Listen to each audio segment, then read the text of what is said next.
Pues ya estamos de vuelta aquí en el foro, pero antes de seguir con nuestra discusión, vamos a ver la cápsula de nuestra experta, es mujer el día de hoy, Julieta Lemaitre, de Colombia.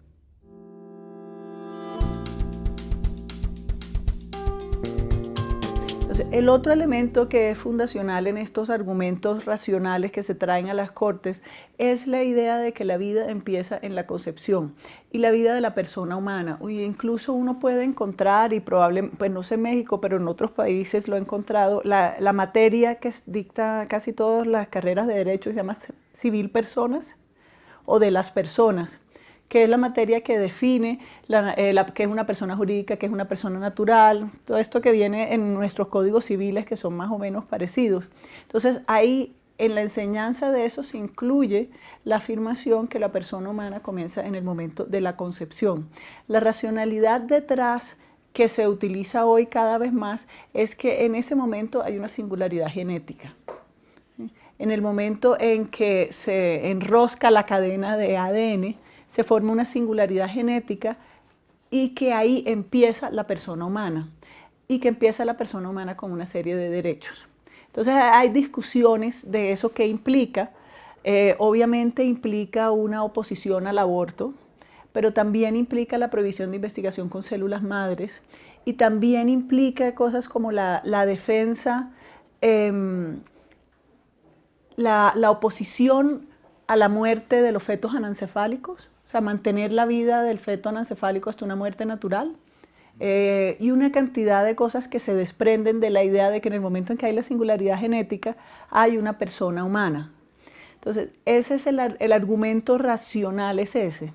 ¿Versus cuál otro argumento sería? Pues yo creo que ese es uno de los puntos más débiles en cuanto a razón, porque no se compadece del resto de la legislación y de las constituciones modernas y de los sistemas legales modernos según los cuales la vida humana radica es en la materialidad de un cerebro y de una actividad cerebral. O sea, cuando está muerta una persona, cuando cesa la actividad cerebral, lo cual pensaría uno tiene sentido que de forma más o menos análoga la vida empieza en el momento en que hay un cerebro y que el cerebro tiene una cierta actividad.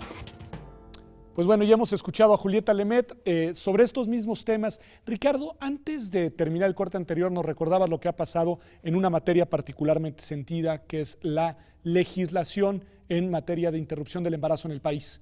En el Distrito Federal se hizo una reforma que permite en las primeras 12 semanas que las mujeres que así lo decidan puedan interrumpir un embarazo, y en 18 estados de la República, nos decías, han habido unas contrarreformas en la dirección opuesta, radicalmente opuesta. Esto tiene que ver con otras decisiones de legisladores y de cortes, Ingrid, que pues ponen sobre la mesa elementos para el debate.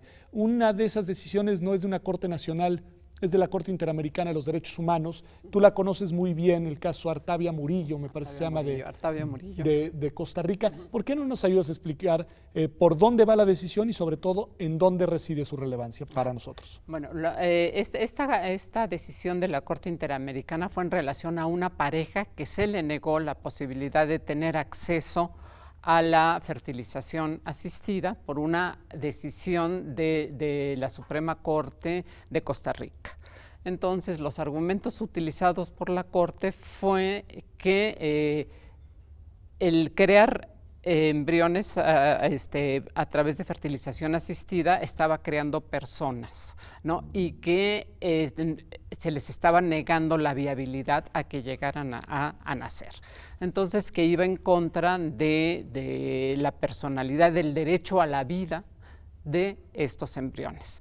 Entonces, a raíz de esta demanda que recibió la Corte, hace un estudio muy interesante sobre el momento de la concepción y cuándo comienza la personalidad jurídica. Lo importante es que recibe amicus curiae de liberales conservadores, y los integrantes de la Corte prefieren hacer un análisis científico. Entonces dicen, si bien es cierto, porque es lo que alegan los conservadores, que la persona humana es persona desde el momento en que tienen la carga genética del padre y de la madre en un mismo cigoto, entonces en ese momento ya comienza la personalidad. Entonces, la Corte recibe también la opinión de otros científicos. Dicen que, bueno, pues eso es un momento de la evolución del embrión, pero no significa ni por mucho que sea viable en ese momento, ni que vaya a llegar a ser un ser humano. Entonces, escucha también a un perito que dice, ¿cómo vamos a proteger al embrión cuando todavía no es un embrión? No podemos garantizar la vida de estructuras celulares que hasta ese momento solo son estructuras celulares que no tenemos la certeza de que vayan a ser seres humanos. Entonces, es muy importante decir, hasta el momento en que haya una implantación del embrión, en el cuerpo de la futura madre podemos decir que hay una concepción, que hay una posibilidad de que llegue a convertirse en un ser humano. Pero hay una pregunta, Ricardo.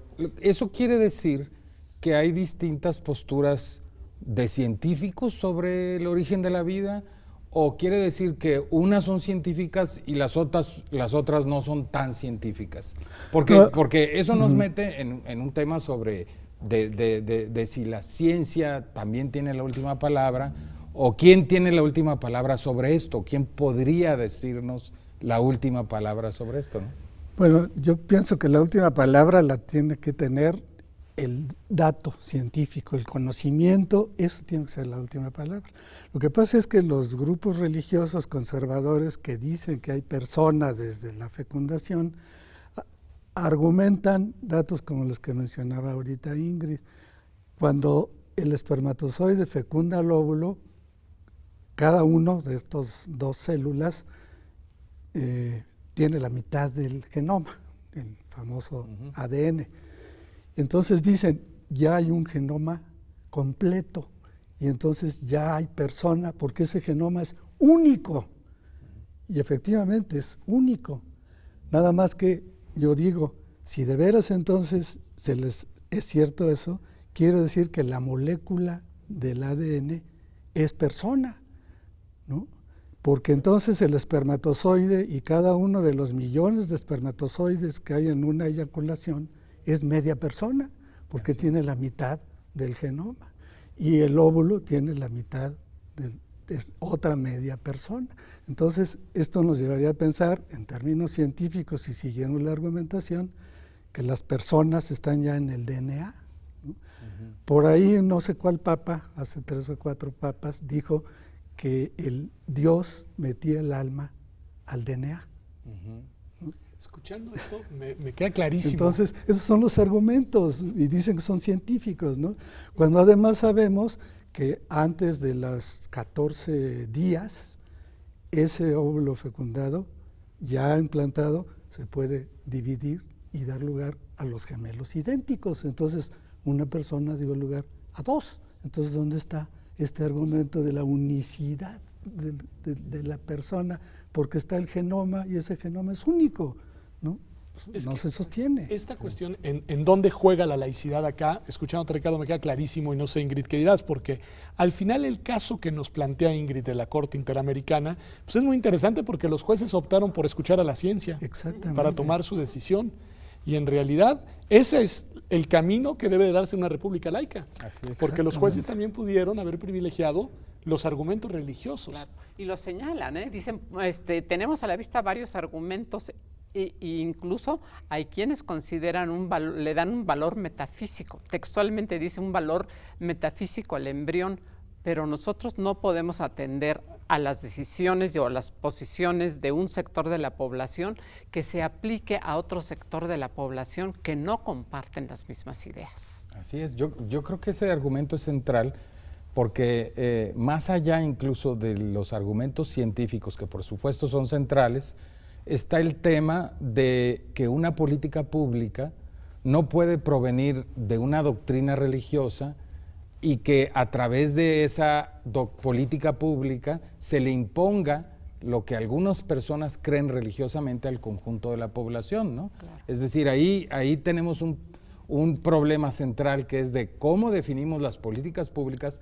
para el conjunto de la población independientemente de sus creencias religiosas, ¿no? Claro, es que hay una confusión entre la ética privada y la ética pública. O sea, yo éticamente puedo pensar pues lo que mi propio sentido y mi sentido de valores, mi código de valores me diga. Pero esa es una cosa, por ejemplo, a lo mejor yo no abortaría, Claro. a lo mejor yo no me produciría eutanasia, pero eso no quiere decir que cuando yo, si llegara un momento en que tuviera que participar en la elaboración de una política pública, yo voy a imponer mi visión. A mí, si yo formo parte, o sea, por ejemplo, un diputado, debe de estar no a lo que él considere, ni lo que su conciencia le diga, ni que los asesores religiosos le digan, sino tiene que ver el bienestar de la población a la que va dirigida esa ley. Y sin embargo, déjenme regresar a un tema muy concreto. Tenemos una discusión acerca de una nueva ley sobre los derechos de la niñez, en donde parece ser que nuevamente, por influencia religiosa, nuevamente se está rediscutiendo una cuestión que puede afectar los derechos de la niñez mexicana, ¿no? No sé si están al corriente de ese debate, en donde hubo críticas a cómo se había hecho la ley y ahora por influencia religiosa se volvió a meter el derecho de los padres a intervenir en lo que es el derecho de la niñez a tener, por ejemplo, educación sexual. Y ahora parece ser tal como quedaría redactada, todavía no está aprobado, pero tal como quisieran que quedara redactado, que los padres pueden decidir intervenir en ese derecho de los niños a tener educación sexual, ¿no? Sí. Ha sido muy complicado este debate. Primero, el Sínodo de Obispos declaró que, porque la primera propuesta de ley hablaba de derechos reproductivos. Entonces el Sínodo de Obispos dicen que cuáles que no existen los derechos reproductivos ni en la legislación nacional ni en la legislación internacional, realmente dando muestras de una gran ignorancia. Supina ignorancia, claro. Supina ignorancia, porque los derechos reproductivos fueron reconocidos en el 1968 en la reunión de Teherán y han ido creciendo. Es un conjunto de derechos. Empezaron por el derecho a decidir sobre el número y espaciamiento de los hijos. Después se les agregó a la información para tomar sus propias decisiones. Y a los derechos reproductivos se les han ido agregando los derechos a la privacidad en cuanto a la toma de decisiones respecto a sus derechos reproductivos. Se han ido agregando el derecho a tener educación sobre la reproducción humana y cómo evitarla, ¿no? Entonces, eso de que no existen los derechos reproductivos, pero tan tiene influencia este modo de pensar que ya retiraron el término derechos reproductivos y ya nada más dijeron los niños tienen derecho a una educación sexual, siempre y cuando los padres la autoricen. A mí esto último sí se me hizo absurdo, ¿no? Verdaderamente terrible. No, pues es otra vez la interferencia de creencias religiosas para regular la vida de todos, ¿no? Para prohibir o no prohibir ciertas cosas. Es ahí donde yo creo que no tiene realmente dirán, no, sustento, es que los papás tienen los derecho, padres, ¿verdad? Pero los obviamente padres hay una van distinción. a tener el derecho a decir que sus hijos no tienen derecho. O Así sea, es un es, derecho exacto. condicionado a que mis padres quieran que yo tenga ese derecho. Es absurdo, ¿no? Quisiera hacer aquí una analogía con que decía yo de que la ciencia es amoral porque nada más produce conocimientos y ya cómo se use es lo que sí tiene los problemas éticos.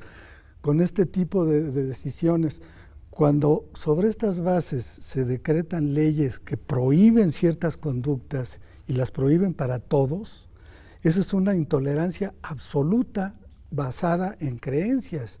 En cambio, una posición racional basada en la ciencia, mucho más liberal, simplemente dice, esto es así, y por consiguiente, déjese a las personas que hagan.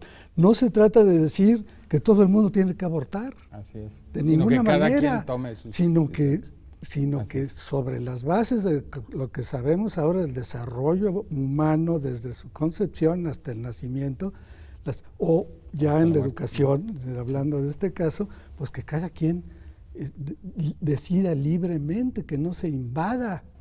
Así es. Pues Entonces, nos vamos a quedar con las ganas yo por lo menos de seguir discutiendo porque nos pasa frecuentemente en casi todos nuestros programas que apenas tocamos el tema, nos quedaron muchísimas cosas en el tintero, pero les agradecemos muchísimo su presencia con nosotros, que creo que es muy importante para nuestros debates acerca de cómo vivimos nuestra república laica. Y también, por supuesto, ahorita regresamos, Pedro y yo, para tratar de armar algunas reflexiones finales. Pues a ver si lo logramos. Vamos a un corte y a ver qué conclusiones le ofrecemos aquí en República Laica. Como hemos podido ver, la bioética tiene que ver con cuestiones filosóficas, jurídicas, médicas, sociales, políticas. Es por eso que es una disciplina nueva que agrupa precisamente distintas perspectivas y trata de dar respuesta a nuevos problemas que no teníamos hace 40, 50 años, pero que van surgiendo y que todo el mundo quiere dar una respuesta. La bioética, como una nueva ciencia, se engarza precisamente con este tema de la República Laica, porque obviamente aquí hay que también lidiar con... A mí me quedó clarísimo que cuando menos en 3 momentos la vinculación es muy estrecha.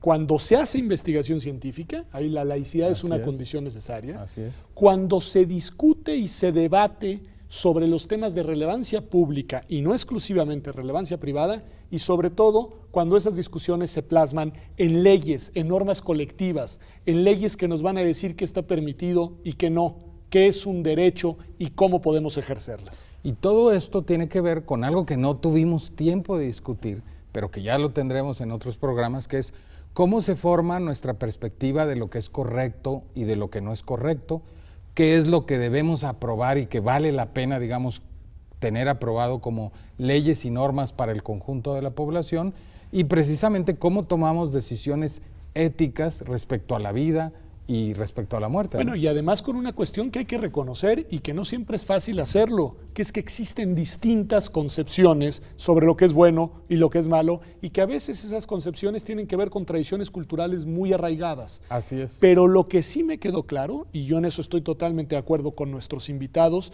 es que en estos temas las concepciones religiosas deben de ser concepciones al margen, deben ser concepciones que en todo caso rijan las decisiones individuales de qué acción queremos llevar a cabo o no queremos llevar a cabo, pero que no pueden bajo ninguna circunstancia en traducirse en normas colectivas. Así es, normas sobre todo que se traducen eventualmente en políticas públicas, que se les aplican a todos los ciudadanos de un país y que no necesariamente son las que ellos siguen de acuerdo a sus doctrinas filosóficas o religiosas de cada quien, ¿no? Y en temas bien delicados porque tienen que ver con la vida y con la muerte, y con la sexualidad, con la reproducción, con la salud. Es muy importante. Así que pues les agradecemos muchísimo su presencia en este programa. Para nosotros fue una instancia de conocimiento y esperamos que para ustedes también. Nos vemos la próxima semana acá en TV UNAM en República Laica.